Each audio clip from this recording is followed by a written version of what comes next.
Hello there. Do not hit my car to collector's items!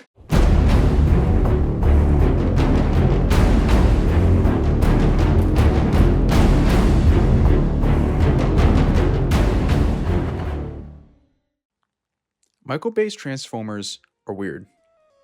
To the average person, they're just kind of Hollywood slop, but I still love them. Kind of. To me, they're more nostalgic comfort movies than anything else. They're particularly great for when you want to throw something on in the background while you're doing something different. That's because they're more like giant action montages than actual movies. That is to say, for all but one of them. Let me take you back to a time before Bayhem broke loose, back to when giving effort was cool still. Back to 2007. If it's not clear already, I think that Transformers 2007 is a good film. I'd even go as far as to say as it's charming. It managed to capture the hearts and minds of young people like myself, while also dividing its existing fans at the time. I was 4 years old when this movie came out, and it sparked a lifelong obsession in me. To me, it's the best that the Bayverse has to offer. But that makes me wonder, is that just my nostalgia talking? Or is the first movie actually good? I've spent an unhealthy amount of time watching these films, and I've learned a few things. One, yes, my nostalgia absolutely plays a role into my enjoyment of it. And two, despite the nostalgia, the first movie manages to stand in a league of its own when compared to the rest of the series. There's just a feeling that the first movie has that the others fail to replicate. There's a sense of magic in seeing these robots for the first time, or the 100th. The first film might look the same as the others on the surface, but it feels so much different. As I continued to watch the movies, that thought kept lingering in my head. Why does the first movie feel so different? On the surface, it has many of the other tropes that plagued the other movies when it comes to Michael Bay films. Like crude jokes, lots of explosions. I think you guys get the picture. But when you dive deeper, under the rigid armor that is the Michael Bay style, there's something there.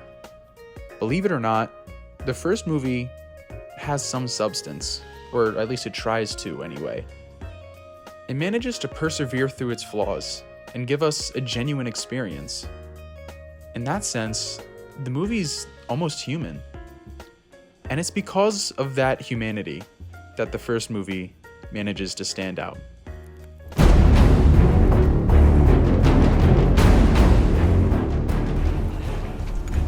At the end of this day, one shall stand, one shall fall. Like humans, this film is flawed. Because I'm ready to go. Chief among those flaws being the robots are hardly in the movie.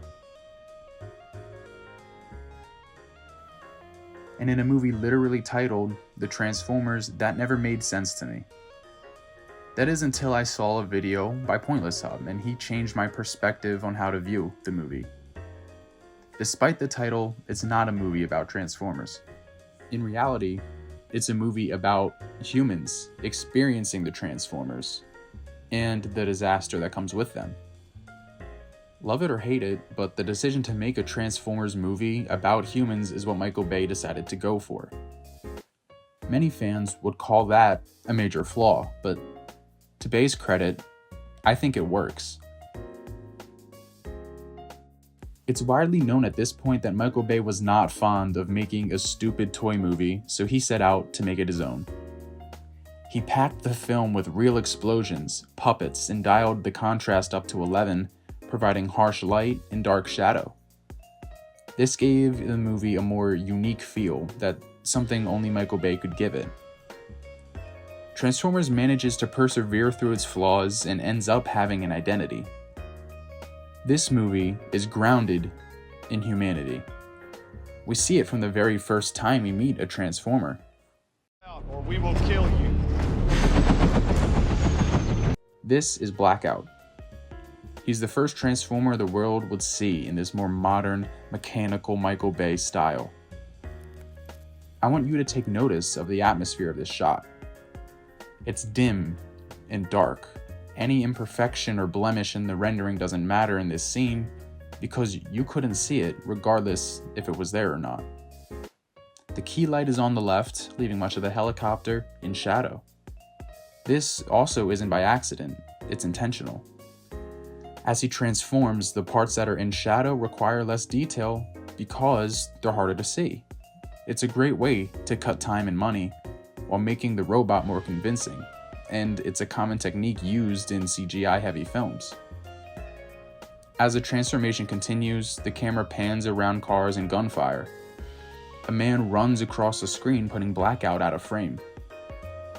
Eventually, the camera cuts away completely, and when it cuts back to Blackout, he's up on 2 feet.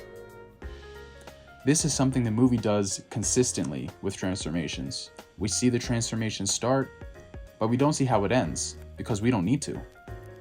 The important thing to note is that Blackout is clearly in the background of this scene. Yes, he has the focus of the camera, but that's because he has the focus of the military. It's being shot through the military's eyes. The soldiers are the ones in the foreground.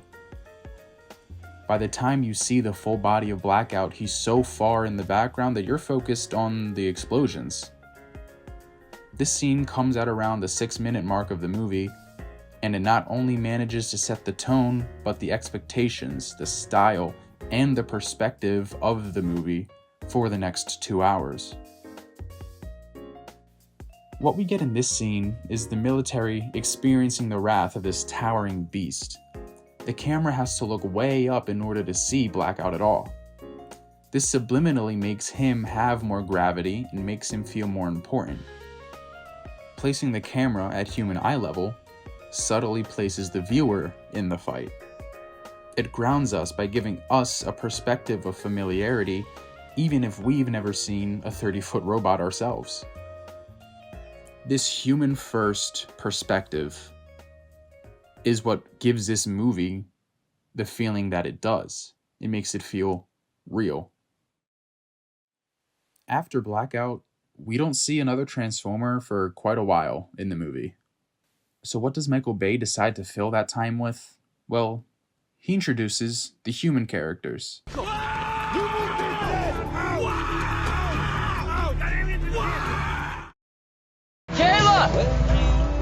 This is the scene where Sam drives Michaela home. It's the first scene in which Sam and the audience are interacting with her. It's undeniably awkward and weird, but there is a certain chemistry and energy between the characters. I can't believe that I'm here right now. You can duck down if you want. I mean, it won't hurt my feelings. No. I didn't mean here with you. Something that I find so interesting about this scene is that Michael Bay decides to clip the windows.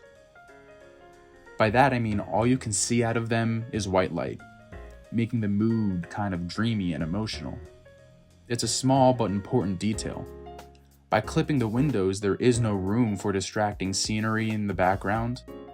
It's made very clear that this scene is meant for the interaction between the two characters and nothing else. It's something we will see Michael Bay do many times throughout the movie when it comes to these two in particular. The timing of this scene is another interesting part about it. It's easy to forget that they're driving around in Bumblebee, who we have not seen in robot mode to this point. This scene comes after the attack on the base, but before any real plot begins to unfold. Bay could have given us a scene between Bumblebee and Sam here, furthering the relationship between man and machine, or at least starting it. However, that would have made this a different movie.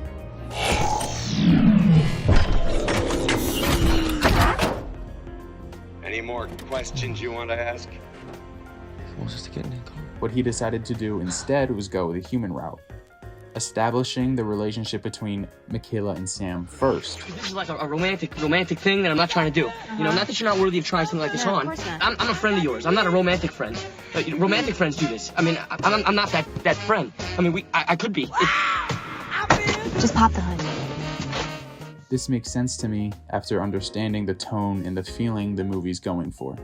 They eventually make it back to her house, presumably hours later, given the lighting change. and Michaela shares an insecurity with Sam. There's a lot more than meets the eye with you. Boy, if you don't get Okay. Michael Bay decides to give us a human character moment before a robot character moment, just to make it clear that this story is about humans. Stupid. That was a stupid line. Somewhere meets the eye with you. Stupid. To me, it's this human-first perspective that gives this movie its charm. By grounding the story and the Transformers in humanity, it allows them to have a scale and presence. They're giant robotic aliens capable of decimating a city, and they feel like it. That's not ordinary. In the 2007 film, Michael Bay uses the camera in creative ways to give the robots this presence.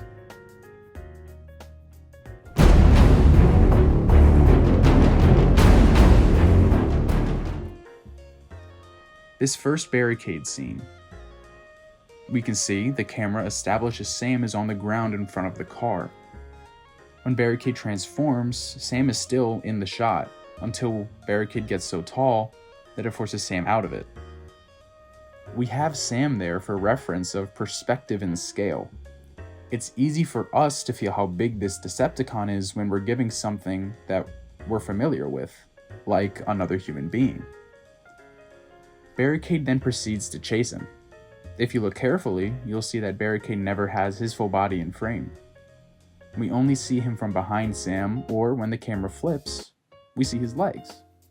This does wonders for establishing that perspective and scale. We know this thing must be big because even with a wide shot of Sam, Barricade still can't fit in the frame. This also gave the artists less to animate, therefore being able to use their resources and time on things like reflections, surface texture, motion blur, resulting in a more polished CGI. I think that's pretty cool. But then we get this shot. Sam lands on the windshield of the car, breaking it even further. But the interesting part is, we see this happen from the passenger seat of the car that Sam lands on. Through the windshield, we only get a fraction of Barricade's legs. We get the same type of shot here when Optimus takes on Bone Crusher. We, the audience, are in the car with this family, just like we, the audience, are in the passenger seat of this shot. When Optimus and Bone Crusher fall, the camera uses that ground level shot that we saw earlier, looking up at the action. It makes it real and personal. This is the very type of scene that this movie does greatly. These are the types of things that ground us in film and immerse us in fiction. We are experiencing this alongside Sam. After that, we finally get the big wide-angle shot of Barricade hounding Sam on top of the car.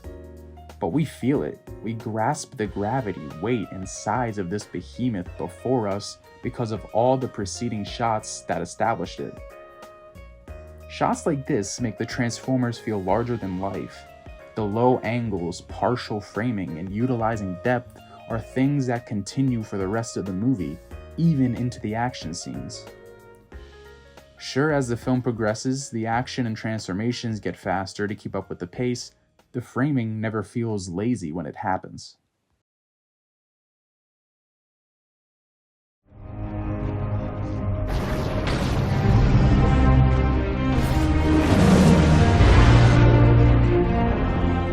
This is the scene that everyone brings up when they talk about how good this movie is. It's the first time the world had seen all of the Autobots together in live action. It took over 20 years to get to this point, and it does not disappoint. The soundtrack finally swells to a symphonic roar.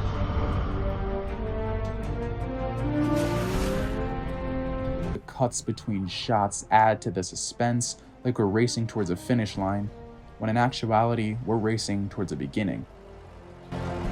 Optimus pulls right up to the camera, and I think you know the rest.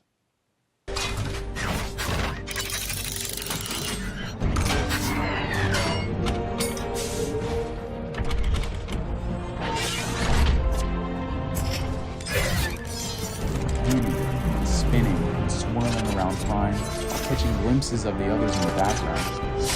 It's perfect. Not only as a visual shot, but also as a character moment for the bots. Pay attention to how they transform. They're telling you a lot about themselves without saying a word.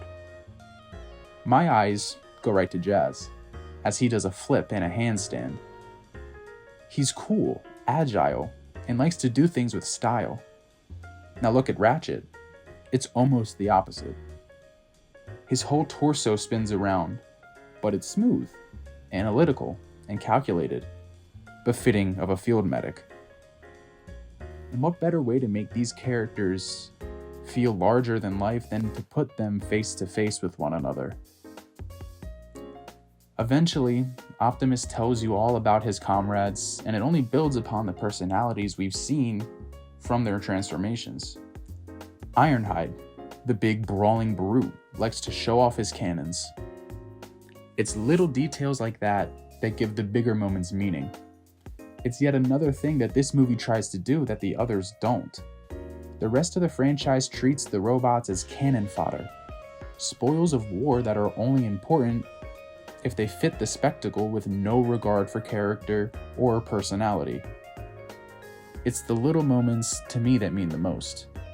They allow us to learn and connect to the soldier who kneels down for his new friends out of respect, to the friendly, bright protector whose loyalty can never be questioned, to the inquisitive scientist who leans forward in curiosity, Little bitches. the My first laid-back second in lieutenant. command who celebrates others' culture, This looks like a cool place to kick it. and to the gentle leader who stands tall and proud for his own kind and for others. It's been an honor serving with you all.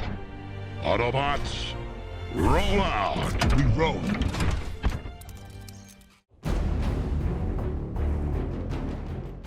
The final third of this film is a culmination of all the Michael Bay-ness that is Transformers 2007.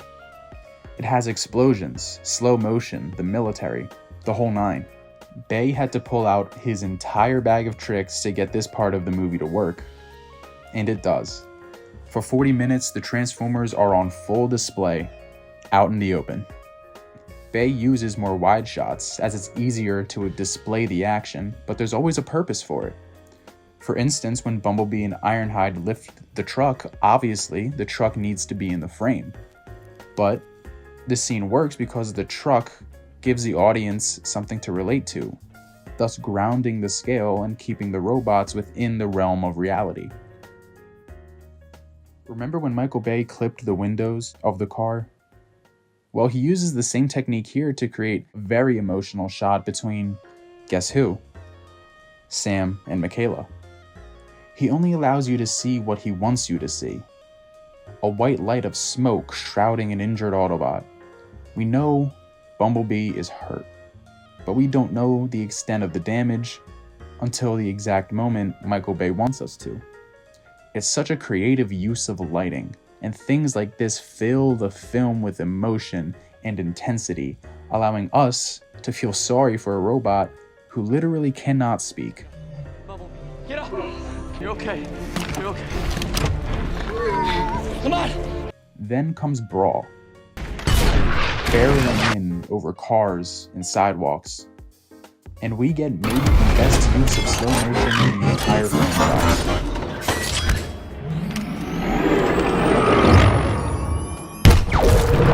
Real explosions in the back. Ironhide uses his cannons to flip over a person.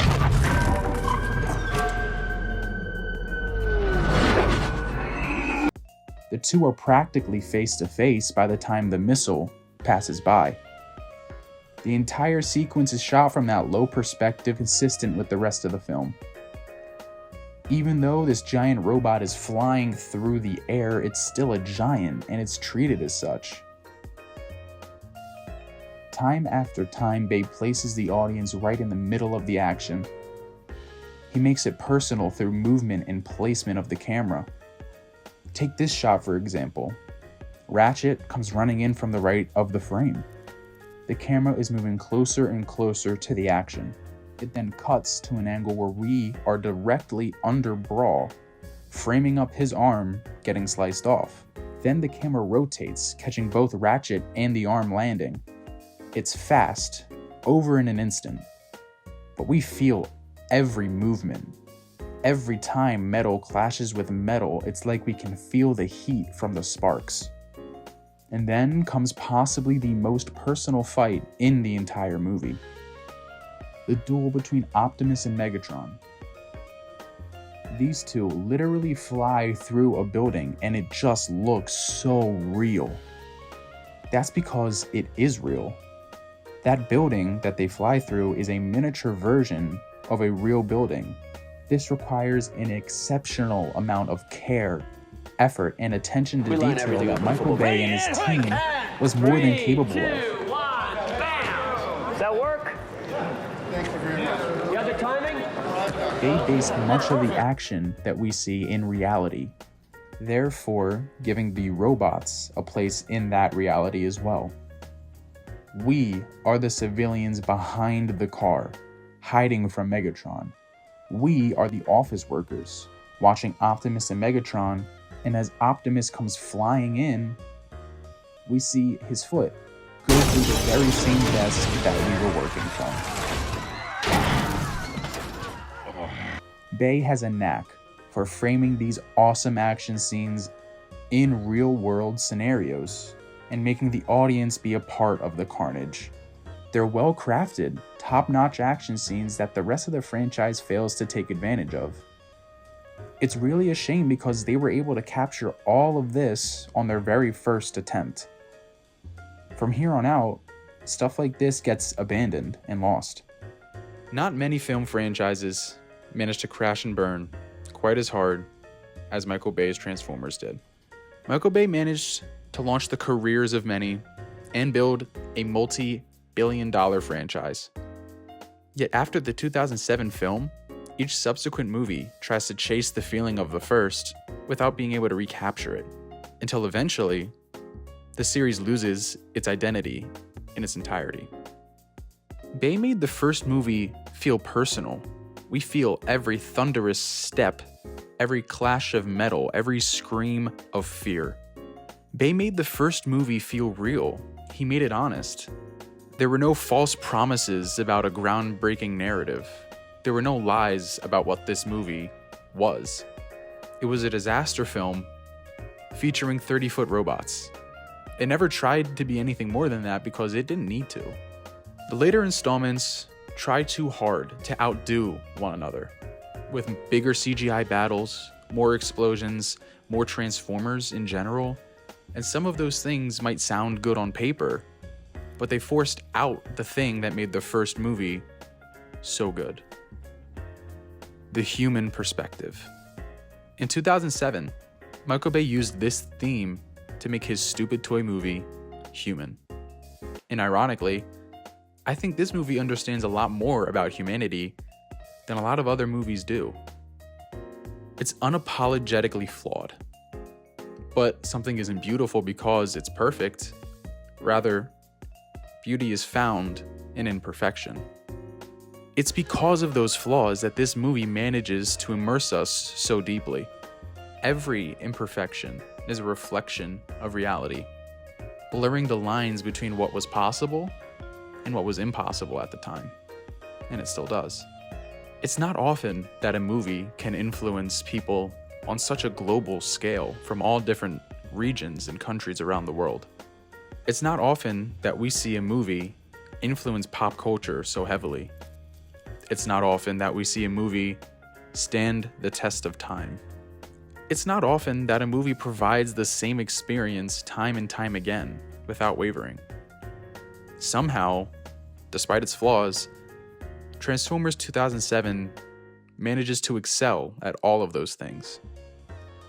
When I was a kid, I wanted nothing more than for these robots to be real.